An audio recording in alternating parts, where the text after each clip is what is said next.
میری والدہ مجھ سے کہنے لگی اپنی ماں کی قسم جھوٹی تو نہیں کھائے گی نا؟ میں نے کہا ان کا کوئی ایمان نہیں ہوتا، یہ کسی کی بھی قسم، کوئی بھی قسم کھا سکتی ہیں۔ اماں آپ اس پر بھروسہ نہ کریں، اسے پولیس کے حوالے کر دیتے ہیں، یہ جانے اور پولیس جانے۔ وہ کہنے لگی پولیس والے مجھے برباد کر دیں گے، کیا آپ نہیں جانتے یہاں کی پولیس کیسی ہوتی ہے؟ دیکھیں مجھے پولیس کے حوالے مت کریں، اگر انہوں نے مجھے میرے باپ کے حوالے کر دیا تو وہ مجھے بڈھے سے بیاہ دے گا، میں آپ لوگوں کے آگے ہاتھ جوڑتی ہوں۔ میری والدہ کہنے لگی شامیر ویسے یہ لڑکی معصوم لگتی ہے، ہم اسے پولیس کے حوالے نہیں کریں گے، پولیس کے بارے میں تو میں اچھی طرح واقف ہوں۔ میں نے کہا تو پھر ٹھیک ہے، کل کو مجھ سے شکایت مت کیجیے گا کہ آپ کی کوئی قیمتی چیز چرا کر لے گئی۔ وہ کہنے لگی کچھ نہیں کہوں گی تم سے۔ میری والدہ اس لڑکی کو اندر لے گئی۔ میں کافی تھکا ہوا تھا کیونکہ کافی لمبا سفر طے کر کے آیا تھا، اس لیے جا کر اپنے کمرے میں سو گیا۔ صبح جب میری آنکھ کھلی تو میرے مینیجر کی کال آ رہی تھی، کہنے لگا آپ کس وقت آفس آئیں گے؟ میں نے کہا میں کچھ لیٹ آؤں گا۔ کہنے لگا ٹھیک ہے سر آپ آرام کریں، میں دیکھ لوں گا سب کچھ۔ نیند تو میری کافی حد تک پوری ہو چکی تھی، میں نے ٹھنڈے پانی سے باتھ لیا، باہر آ گیا۔ جب میں باہر نکلا تو میری والدہ نے کہا ڈائننگ ٹیبل پر ناشتہ لگ رہا ہے۔ کچن میں مجھے کافی باتوں کی آوازیں آ رہی تھیں۔ شروع سے میں اور میری والدہ اکیلے رہتے تھے، اس لیے گھر میں کافی خاموشی رہتی تھی اور میں ڈسپلن کا بہت عادی تھا۔ خامخواہ کا شور شرابہ مجھے بالکل پسند نہیں تھا۔ میں نے کہا اماں یہ کچن میں اتنا شور کیوں ہو رہا ہے؟ میری والدہ کہنے لگی بیٹا فریشہ ناشتہ بنا رہی ہے۔ میں نے کہا کون فریشہ؟ کہنے لگی وہ لڑکی جو کل رات کو تمہارے ساتھ آئی تھی۔ کہنے لگی بڑی اچھی لڑکی ہے، اس نے کچن سنبھال لیا۔ ایک تو میری ماں نہ جانے کیوں سارے جہان کی ہمدردی اپنے دل میں رکھتی تھیں، انہیں لگتا تھا ہر شخص مظلوم اور معصوم ہے۔ کہنے لگی اس نے رو رو کے مجھے بتایا تھا اس کا باپ تو واقعی بہت ظالم تھا، اچھا کیا اس لڑکی نے گھر سے بھاگ گئی، ورنہ وہ بڈھا تو شاید اسے بیچ دیتا۔ میں نے ایک گہری سانس لی۔ میری ماں دوپٹے کے کنارے سے اپنے آنسو صاف کر رہی تھی۔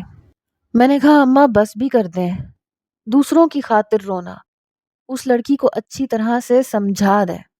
ایک تو ہمیں صفائی بہت زیادہ پسند ہے، دوسرا چپ چاپ کام کرے، اتنا شور شرابہ میں اپنے گھر میں برداشت نہیں کروں گا۔ وہ کہنے لگی اچھا سمجھا دوں گی میں۔ کہنے لگی تم آفس نہیں جا رہے؟ میں نے کہا کچھ لیٹ جاؤں گا۔ کچھ دیر میں اپنی والدہ سے باتیں کرتا رہا۔ اس لڑکی نے ناشتہ ٹیبل پر لگایا تو وہ سادے سے لباس میں ملبوس تھی، شاید میری والدہ نے اسے اپنے کپڑے دیے تھے کیونکہ وہ کپڑے اس پر کافی ڈھیلے ڈھالے تھے۔ وہ لڑکی سارا ناشتہ رکھ کر واپس کچن میں جانے لگی تو میری والدہ کہنے لگی کہ تم کہاں جا رہی ہو؟ آؤ ہمارے ساتھ بیٹھ کر ناشتہ کرو۔ یہ سن کر مجھے اماں پر غصہ آیا تھا، کیا ضرورت تھی انہیں ایک ملازمہ کو اتنا سر چڑھانے کی؟ میں نے کہا اماں جہاں باقی ملازمین ناشتہ کر رہے ہیں یہ بھی وہیں ناشتہ کر لے گی۔ میری والدہ کہنے لگی کہ میں نے تو اسے اپنی بیٹی بنا لیا، آؤ فریشہ میرے پاس آ کر بیٹھو۔ مجھے اپنی والدہ کی مہربانیاں شروع سے اچھی نہیں لگتی تھی کیونکہ میں جانتا تھا اس کا بہت نقصان ہے۔ میری والدہ اسی وجہ سے بہت دھوکے کھا چکی تھی۔ کچھ ہی دیر بعد میں آفس چلا گیا۔ شام کو جب میں واپس آیا تو وہ لڑکی میری ماں کے ساتھ صوفے پر بیٹھی تھی اور صوفے پر بھی آلتی پالتی مارے بیٹھی تھی۔ یہ دیکھ کر مجھے بڑا غصہ آیا۔ میں نے کہا اماں اس لڑکی کو تمیز نہیں ہے اٹھنے بیٹھنے کی، اور اس کی ہمت کیسے ہوئی صوفے پر بیٹھنے کی؟ اسے زمین پر بیٹھنا چاہیے۔ پتہ نہیں اماں کو کیا کہانیاں سنا رہی تھی کہ میری ماں بھی ہنسے جا رہی تھی۔ میں اس لڑکی کو غور سے دیکھنے لگا۔ بلا شبہ دیکھنے میں وہ خوش شکل تھی، مجھے اسے دیکھ کر یہ نہیں لگتا تھا کہ یہ کوئی مظلوم لڑکی ہے۔ مجھے یہ لڑکی بڑی چال باز اور چالاک قسم کی لگی تھی، اس لیے میں نے سوچا کہ میری ماں تو سدا کی نرم دل خاتون تھی، مجھے ہی اس لڑکی کو اس کی اوقات میں رکھنا چاہیے۔ جیسے ہی لاؤنج میں اپنی والدہ کی طرف بڑھا مجھے دیکھ کر اس کی ہنسی کو بریک لگی۔ میں نے اسے غور سے دیکھا تو اس نے جلدی سے اپنے پاؤں زمین پر رکھ لیے۔ میں نے کہا اٹھو یہاں سے، میرے لیے ایک گلاس ٹھنڈا پانی لے کر آؤ۔ وہ فوراً سے کچن میں چلی گئی۔ میری والدہ کہنے لگی یہ تم کس طرح سے بات کرتے ہو؟ بات تو آرام سے کر لیا کرو۔ میں نے کہا میں بالکل ٹھیک لہجے میں بات کرتا ہوں۔ میری بھولی ماں ملازمین کو ان کی حیثیت میں رکھنا چاہیے، ورنہ کل کو وہ مالک بننے کے خواب دیکھنے لگتے ہیں۔ آپ کیوں اس لڑکی کو سر پر چڑھا رہی ہیں؟ آج تک کبھی مجھے دیکھا ہے یوں صوفے پر آلتی پالتی مارے بیٹھے؟ اس لڑکی کو بیٹھنے کی بھی تمیز نہیں ہے۔ میں نے صوفے کو جھاڑا اور بیٹھ گیا۔ کہنے لگی یہ کیا تم ہر وقت سوٹڈ بوٹڈ اکڑے رہتے ہو؟ ارے کبھی نارمل لائف بھی جی لیا کرو۔ مجھے تو فریشہ کی عادت بہت اچھی لگی، سادہ مزاج ہے، بناوٹی نہیں ہے۔ میں نے کہا غریب ایسے ہی ہوتے ہیں کیونکہ ان کے پاس بناوٹ دکھانے کے لیے کچھ ہوتا نہیں ہے۔ بہرحال جلدی کھانا لگوائیں، مجھے بھوک لگ رہی ہے۔ میری والدہ کچن میں چلی گئی اور وہ لڑکی میرے لیے پانی لے کر آ گئی۔ میں نے پانی پیا۔ میں نے کہا دیکھو تم یہ مت بھولو کہ تم اس گھر میں کس حیثیت سے آئی ہو۔ کہنے لگی مجھے معلوم ہے اپنی حیثیت، آپ بے فکر رہیں، میں اپنی حیثیت کے اندر ہی رہوں گی۔ میں نے کہا چلو جاؤ جا کر ڈائننگ ٹیبل پر کھانا لگاؤ۔ وہ فوراً سے کچن میں چلی گئی۔ میں نے سوچا کہ یہ کھانا کھانے سے پہلے مجھے فریش ہو جانا چاہیے۔ میں اپنے کمرے میں گیا۔ کمرہ صاف ستھرا تھا۔ میں نے اپنی الماری کا نقشہ دیکھا تو مجھے غصہ آنے لگا۔ سب چیزیں الٹ پلٹ تھیں۔ جہاں میں نے شرٹ رکھی تھی وہاں مجھے ٹائی اور موزے نظر آ رہے تھے۔ جہاں موزے اور ٹائی ہونے چاہیے تھے وہاں پر مجھے پینٹوں کی قطاریں نظر آ رہی تھیں جو کہ میں نے اپنے وارڈروب میں ہینگر کیے ہوئے تھے۔ جب میں نے وارڈروب کھولا تو اس میں خالی کوٹ ٹنگے ہوئے تھے۔ مجھے بے ترتیبی بالکل پسند نہیں تھی۔ میں جس طرح سے اپنی سیٹنگ کرتا تھا میں چاہتا تھا ویسے ہی رہے۔ اس میں کوئی بھی بدلاؤ مجھے برداشت نہیں ہوتا تھا۔ میں نے ملازم کو آواز دی، وہ میرے کمرے میں آ گیا۔ میں نے کہا یہ میری الماری کا نقشہ کس نے بدلا؟ کہنے لگا وہ صاحب جی وہ نئی ملازمہ بی بی جی سے کہہ رہی تھی کہ الماری بہت خراب ہو رہی ہے، میں اسے ٹھیک کر دیتی ہوں۔ میں نے کہا اس لڑکی کی اتنی ہمت، وہ میرے کمرے میں آئی تو آئی کیسے؟ کس نے اجازت دی اسے میرے کمرے میں آنے کی؟ جاؤ بلا کر لاؤ اسے۔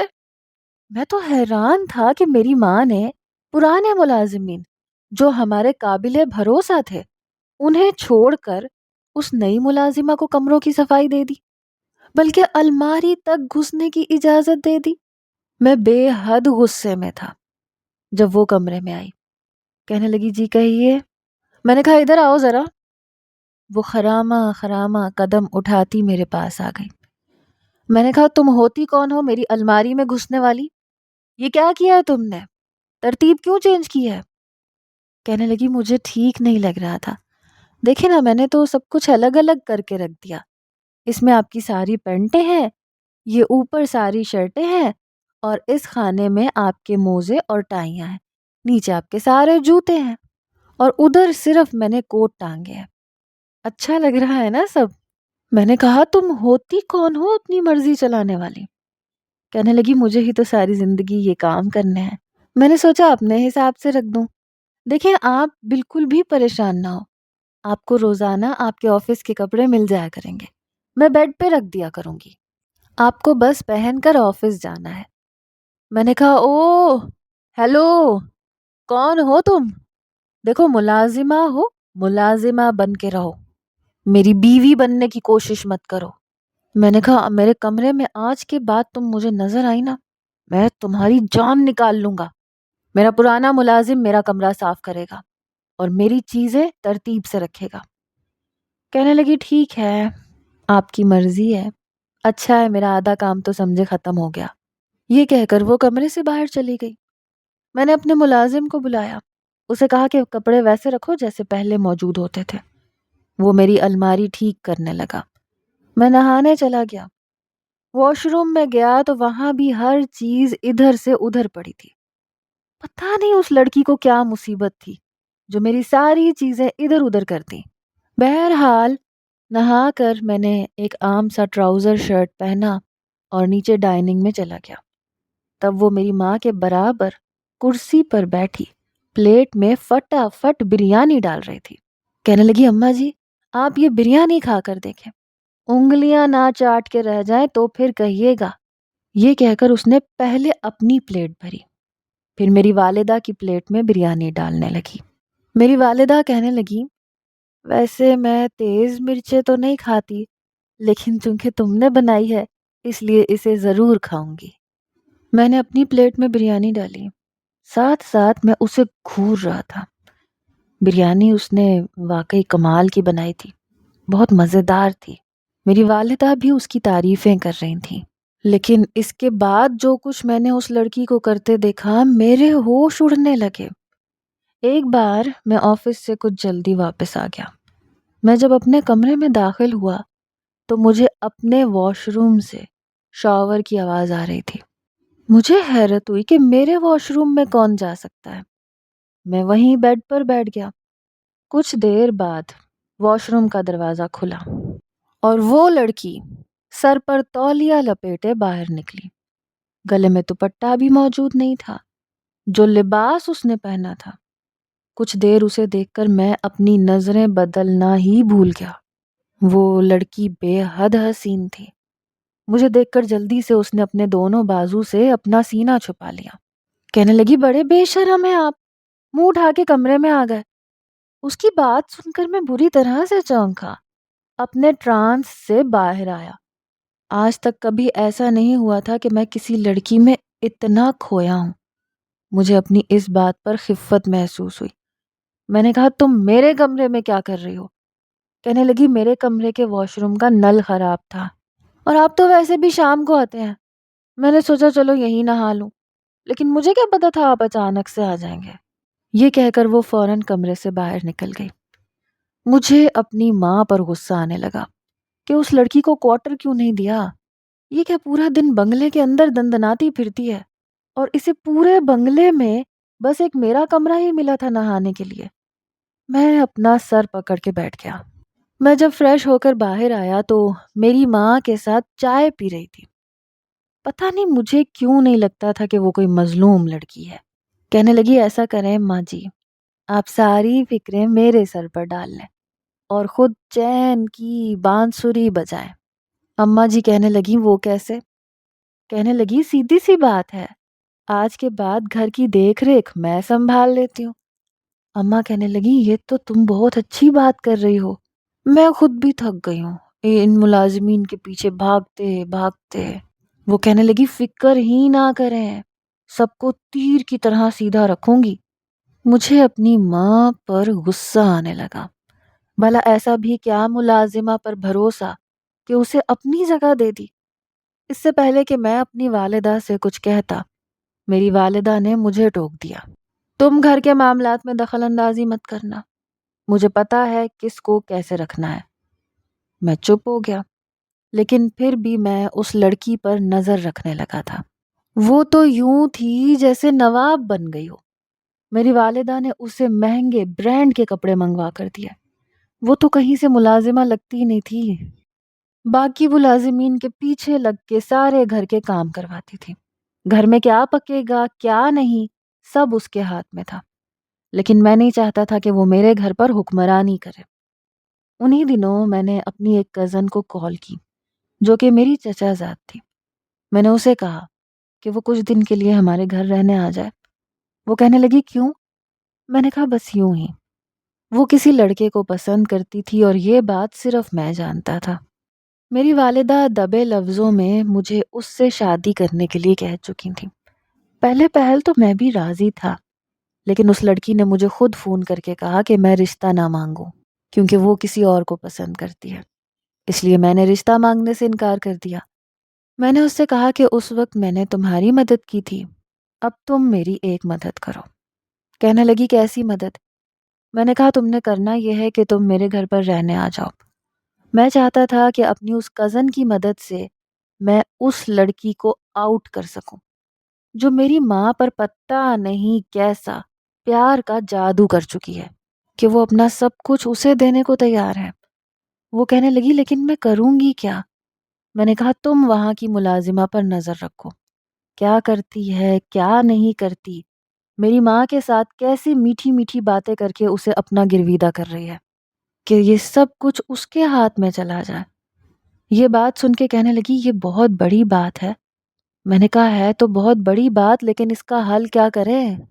کہنے لگی شامیر بھائی میں آ جاتی ہوں اور میں اس لڑکی پر نظر بھی رکھوں گی۔ میں نے کہا ٹھیک ہے۔ میں نے کہا جیسے ہی تمہیں موقع ملے اس کے سامان کی بھی تلاشی لینا۔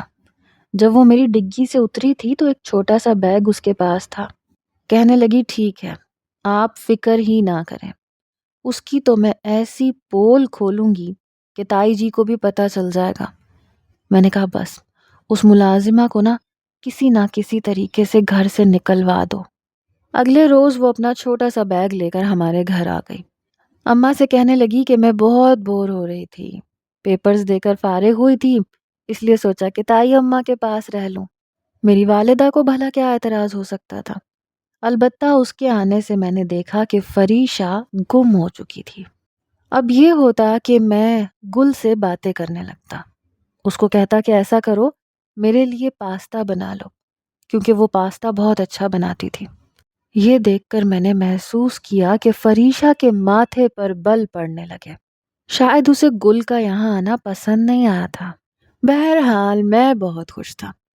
ایک بار میں شام کے ٹائم جب آفس سے آیا تو گل نے میرے لیے پاستا بنا کے رکھا۔ کہنے لگی شامیر جلدی آؤ، دونوں مل کے کھاتے ہیں۔ میں نے کہا ہاں کیوں نہیں، بس میں فریش ہو کے ابھی آیا۔ جیسے ہی میں نیچے آیا پاستا کا ایک چمچ لیتے ہی میرا منہ جلنے لگا۔ میں نے کہا تم نے اتنی تیز مرچیں ڈالی ہیں؟ کہنے لگی نہیں، جب میں نے چکھا تب تو ٹھیک تھا۔ کہنے لگی پتہ نہیں کس نے مرچیں تیز کر دی۔ اس وقت میری والدہ اور فریشہ صوفے پر بیٹھ کر ٹی وی دیکھ رہی تھیں۔ وہ چور نظروں سے کبھی مجھے اور کبھی ٹی وی کو دیکھ رہی تھی۔ میں سمجھ گیا کہ یہ حرکت اسی کی ہے۔ میں نے کہا ایسا کرو اس کو چھوڑو، میرے ساتھ چلو، میں تمہیں آئس کریم کھلانے لے جاؤں گا۔ گل فوراً سے تیار ہو گئی تو میری والدہ کہنے لگی ایسا کرو اپنے ساتھ فریشہ کو بھی لے جاؤ۔ میں نے کہا اسے کیوں لے کر جاؤں؟ اماں کہنے لگی کیوں؟ اس کا دل نہیں ہے، وہ بھی آئس کریم کھا لے گی، معصوم سی بچی ہے، پورا دن سارے گھر کی ذمہ داریاں اٹھاتی ہے، تم اسے بھی ساتھ لے جاؤ۔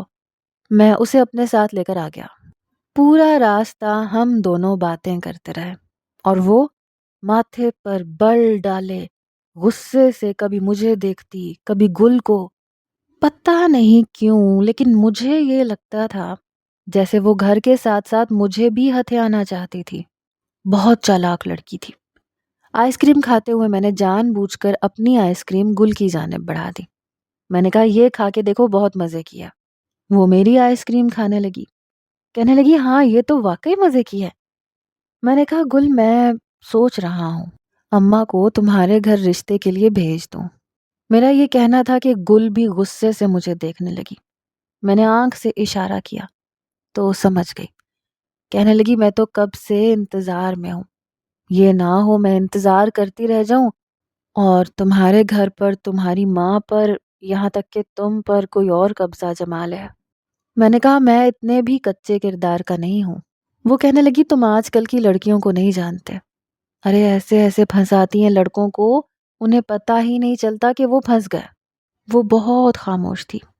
میں نے کہا او ہو میں تمہیں تو بھول ہی گیا، کون سی آئس کریم کھاؤ گی تم؟ کہنے لگی نہیں جی مجھے کوئی آئس کریم نہیں کھانی۔ ہم گھر واپس آ گئے۔ ایک بار رات کے وقت مجھے پیاس لگی تو میں پانی پینے کے لیے نیچے آ گیا۔ کچن میں جا کر فریج کھول کر پانی پینے لگا۔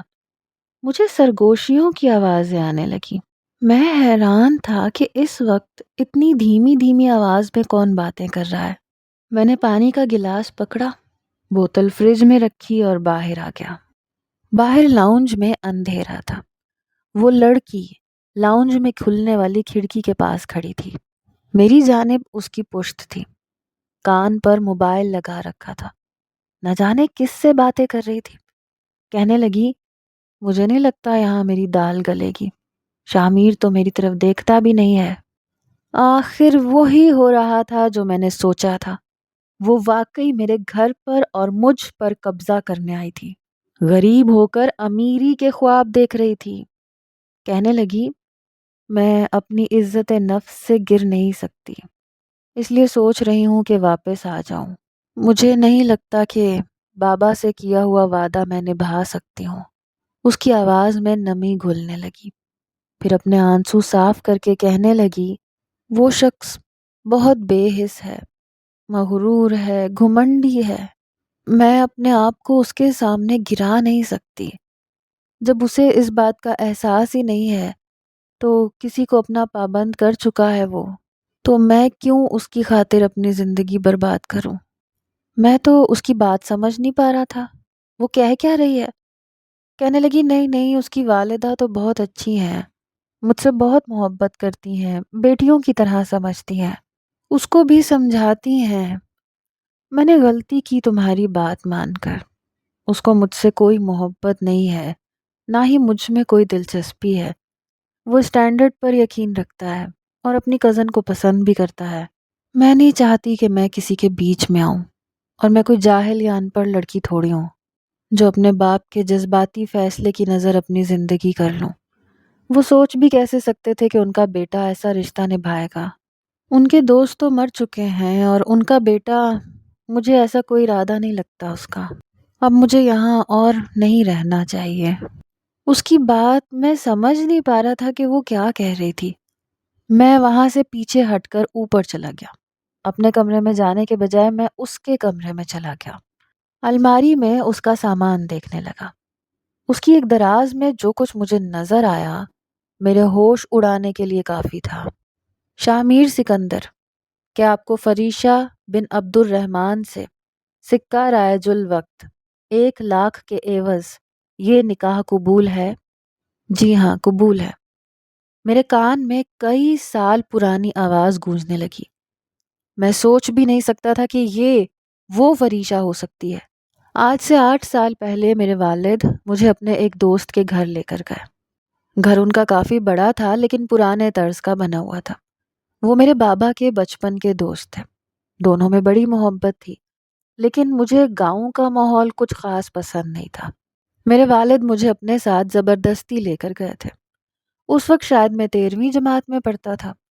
ان کے دوست کی بیٹی، جس کا نام فریشہ تھا، وہ اس وقت 9ویں جماعت کی طالب علم تھی، لیکن میرے سامنے کبھی نہیں آئی تھی اور مجھے غرض بھی نہیں تھی۔ ایک رات میرے باپ نے میرے سر پر یہ بوم پھوڑ دیا کہ وہ میرا نکاح اپنے دوست کی بیٹی سے کرنا چاہتے ہیں تاکہ یہ دوستی رشتہ داری میں بدل جائے۔ میں نے کہا، بابا کیسے میرے بارے میں آپ اتنا بڑا فیصلہ کرنا چاہتے ہیں؟ میں یوں کسی بھی گاؤں کی لڑکی سے شادی نہیں کر سکتا، میرے خواب بہت اونچے ہیں۔ وہ کہنے لگے، دیکھو، میں نے تمہیں اس لیے پال پوس کر بڑا نہیں کیا کہ اپنی ایک خواہش بھی تم سے پوری نہ کروا سکوں۔ میں نے اپنے دوست کو زبان دی ہے، کل جمعے کے بعد تمہارا نکاح ہے۔ میں نے کہا، بابا پلیز۔ وہ کہنے لگے، اگر تمہاری نظر میں میری عزت ہے تو تم یہ نکاح کرو گے، ورنہ میں تمہیں اپنی جائیداد سے بے دخل کر دوں گا۔ میں نے اپنے والد کی بات مجبوراً مان لی اور نکاح کر لیا، لیکن سوچ چکا تھا کہ پلٹ کر واپس نہیں دیکھوں گا، اور خدا کی کرنی ایسی ہوئی کہ جیسے ہی میں نے یونیورسٹی سے فراغت حاصل کی اور بابا کا بزنس سنبھالنا شروع کیا، میرے بابا کی اچانک ہارٹ اٹیک سے موت ہو گئی۔ میری والدہ کہنے لگیں کہ جس لڑکی سے تمہارے بابا نے تمہارا رشتہ کیا ہے، میں چاہتی ہوں کہ اسے رخصت کروا کر اسے لے آؤں۔ میں نے کہا، ہرگز بھی نہیں، میں کسی گاؤں کی لڑکی سے کبھی بھی شادی نہیں کروں گا۔ مجھے اپنے دوستوں میں، اپنے حلقہ احباب میں اپنا مذاق نہیں بنوانا۔ میری والدہ کہنے لگی، تم کیسی باتیں کر رہے ہو؟ وہ تمہارے نکاح میں ہے۔ میں نے کہا، بھاڑ میں جائے، بیٹھی رہے، میں اپنی شادی اپنی مرضی سے کروں گا۔ میری والدہ نے اس کے والد کو انکار کر دیا اور یہ بھی کہا کہ جب وہ چاہیں شاہ میر ان کی بیٹی کو طلاق دے دے گا، لیکن یہ خبر شاید فریشہ کے والد سے برداشت نہیں ہوئی اور وہ انتقال کر چکے تھے۔ میری والدہ نے اس کے بعد مجھے بہت کہا کہ میں اس لڑکی کو اپنا لوں، لیکن میری نہ ہاں میں نہیں بدلی۔ اب میں نکاح نامہ دیکھ چکا تھا۔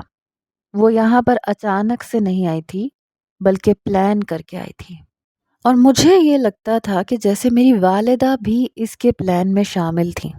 لڑکی خوبصورت تھی، لب و لہجے سے لگتا تھا کہ گاؤں کی پڑھی لکھی ہوئی تھی، میرا دل جیتنے آئی تھی، لیکن شاید اپنے آپ کو میرے سامنے گرانا اسے پسند نہیں تھا کہ وہ اوچھی حرکتیں کرتی، اس لیے واپس لوٹ کر جانا چاہتی تھی۔